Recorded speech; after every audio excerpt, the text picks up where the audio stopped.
আসসালামু আলাইকুম বন্ধুরা। এভাবে বড় কচুর ডাঁটা কখনো রান্না করে খেয়েছেন? যদি খেয়ে না থাকেন তাহলে এই দুর্দান্ত রেসিপিটি আপনাদের জন্য।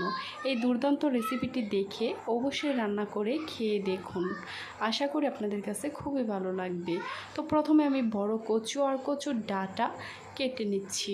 কেটে নেওয়ার পর ধুয়ে ভালো করে পরিষ্কার করে আমি এখানে একটু ভাপিয়ে নেব, অল্প সময় ভাপিয়ে নেব, যাতে করে কচুটা যদি ধরে থাকে তাহলে যাতে না ধরে, সেই জন্য আমি একটু ভাপিয়ে নিচ্ছি। কারণ একটু ভাপিয়ে নিলে দেখা গেছে যে কচুটা গলায় ধরে সেটাও কিন্তু ধরবে না। তারপর আমি পেঁয়াজ, রসুন আর দিয়ে দিচ্ছি চেপা শুটকি, এটা দিয়ে ভালোভাবে বেজে নিচ্ছি।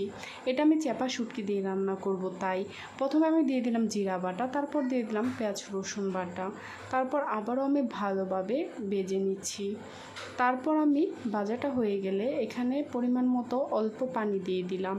তারপর এখানে গুঁড়া মশলাগুলো দিয়ে দিচ্ছি, হলুদ গুঁড়ো, মরিচ গুঁড়ো আর দিয়ে দিচ্ছি লবণ। তারপর এখানে আমি যে কচুটা ভাপিয়ে নিয়েছিলাম সেটা আমি এখন এই কষানো মশলাটার মধ্যে দিয়ে দিব। তারপর আমি কচুটা দেওয়ার পর একটু নেড়ে চেড়ে হালকা পানি দিয়ে ভালোভাবে রান্না করে নিব। এই কচুটা কিন্তু আমি আস্ত রাখবো না, কারণ এটার সাথে কচু এবং ডাঁটা একসাথে আমি রান্না করছি, কারণ এটা একদম আমি নরম করে রান্না করব। দেখা গেছে এই কচুটা নরম করে রান্না করলেই সবচাইতে বেশি ভালো লাগে, আর এই চাপা শুটকি দিয়ে তো খুবই ভালো লাগে। যারা এভাবে রান্না করে খান নাই তারা অবশ্যই রান্না করে খেয়ে দেখবেন, আশা করি আপনাদের কাছে খুবই ভালো লাগবে। যদি ভালো লেগে থাকে তাহলে প্লিজ কমেন্ট করে জানাবেন।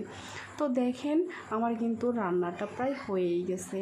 তো দেখেন দেখতেও কতটা সুন্দর লাগছে। এই কচুর ডাঁটা আর কচু রান্না করলে এতটা ভালো লাগে যে আপনাদের বলে বোঝাতে পারবো না।